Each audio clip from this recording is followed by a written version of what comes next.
जिंदगी में आपका भी ध्यान नहीं लग रहा। ज्यादा सोचने की वजह से बार बार आपको घबराहट होती है और आपका हृदय भी जोर जोर से धड़कता है और बार बार निगेटिव विचार आपके भी दिमाग में आते हैं। तो इस ज्यादा सोचने वाली बीमारी से बचने के लिए और इस बीमारी को दूर करने के लिए आज हम आपको एक बौद्ध भिक्षु की कहानी के माध्यम से आपकी समस्या का हल बताएंगे।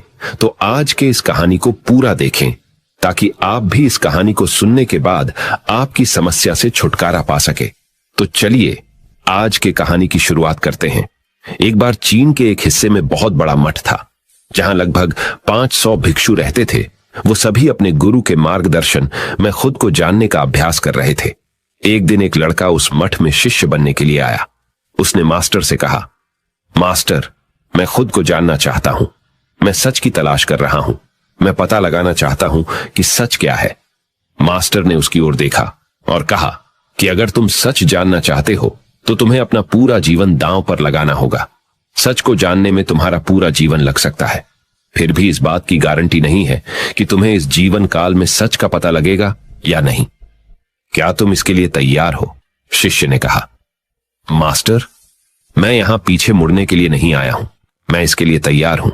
गुरु ने कहा, अगर ऐसा है तुम एक काम करो, इस मठ में 500 भिक्षु है, तुम उनके लिए चावल कूटने का काम करो। बस सुबह से शाम तक चावल कूटने का ही काम करो और जब तुम थक जाओ तो सोने चले जाओ। फिर अगली सुबह उठकर चावल को कूटना शुरू कर दो।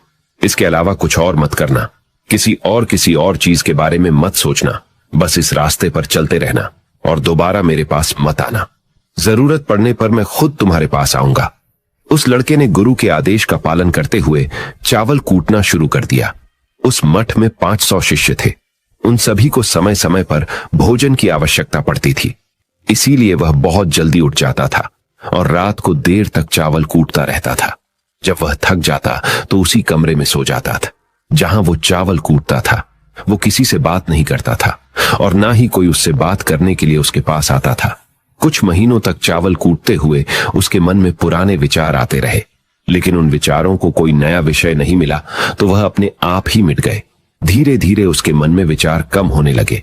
कुछ सालों के बाद तो वो अपना नाम तक ही भूल गया। वह हमेशा चुप रहता और विचारहीन अवस्था में बस चावल कूटता रहता। उसने ना तो कभी ध्यान किया था और ना कभी शास्त्र पढ़ा था। मठ के बाकी शिष्य उसे मूर्ख समझते थे। ऐसा करते हुए 12 साल बीत गए। 12 साल बाद एक दिन मास्टर ने घोषणा की, अब मेरा आखिरी समय आ रहा है और मुझे अपना उत्तराधिकारी चुनना है जो मेरे बाद मठ का मुखिया होगा।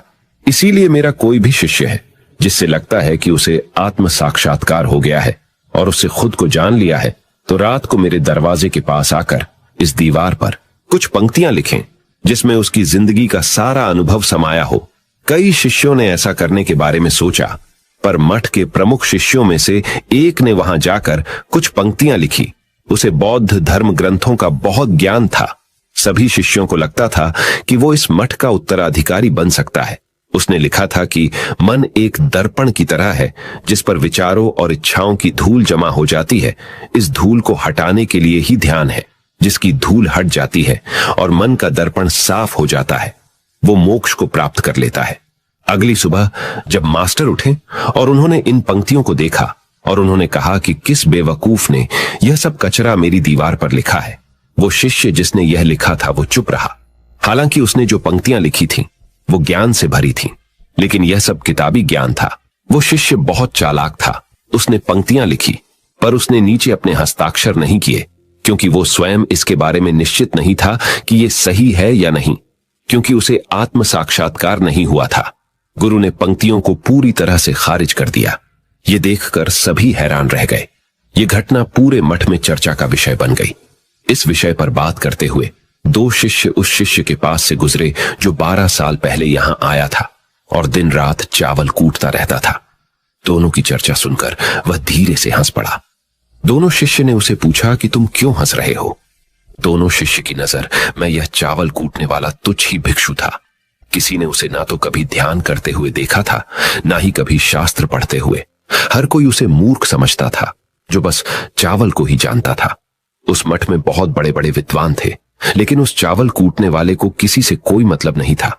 इसीलिए वह दोनों शिष्य उसे मुस्कुराता हुआ देखकर चकित रह गए। उन्होंने फिर उससे पूछा कि तुम क्यों हंस रहे हो। उसने जवाब दिया, मैं इसीलिए हंसा कि मास्टर सही बोल रहे हैं। यह सब पंक्तियां कचरा है, इन पंक्तियों का कोई मूल्य नहीं है। वो दोनों शिष्य चौंक गए। उन्होंने उसे पूछा कि क्या तुम ऐसी पंक्तियां लिख सकते हो जो इससे भी बेहतर हो। चावल पीसने वाले ने जवाब दिया, नहीं, क्योंकि मैं अनपढ़ हूं, लेकिन हां, मैं कुछ पंक्तियां कह सकता हूं। अगर तुमने उन पंक्तियों को तुम लिख सकते हो तो मैं तुम्हारे साथ जाने के लिए तैयार हूं। उन दोनों शिष्यों ने कहा, ठीक है। वे मास्टर के कमरे के पास गए और चावल कूटने वाले ने कुछ पंक्तियां बोली और दूसरे शिष्य ने उस दीवार पर लिख दिया और उन पंक्तियों के नीचे लिख दिया कि चावल कूटने वाला। उन्हें लगा कि मास्टर इस पर भी गुस्सा करेंगे। जो पंक्तियों उसने लिखने के लिए कहा था बहुत अद्भुत थी और वो पंक्तियां थी, मन तो बस एक का भ्रम है ना, तो मन है, ना ही मन का कोई दर्पण है, और जब मन ही नहीं है तो धूल कहां ठहरेगी। जो ये जानता है वो सच को जान गया।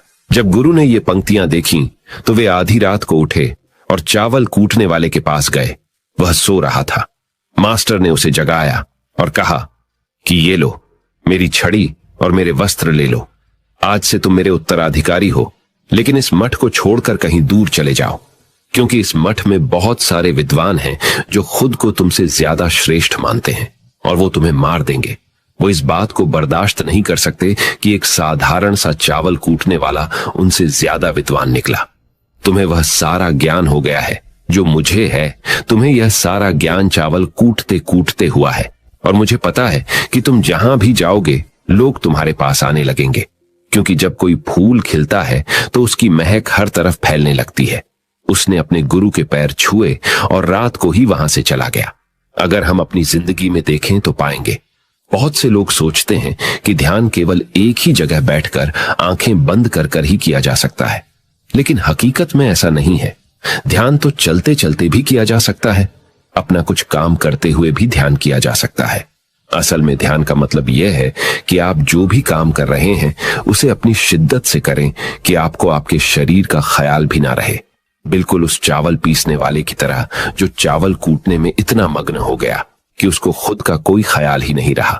उसने चावल कूटते हुए ही उसने आत्म साक्षात्कार प्राप्त कर लिया।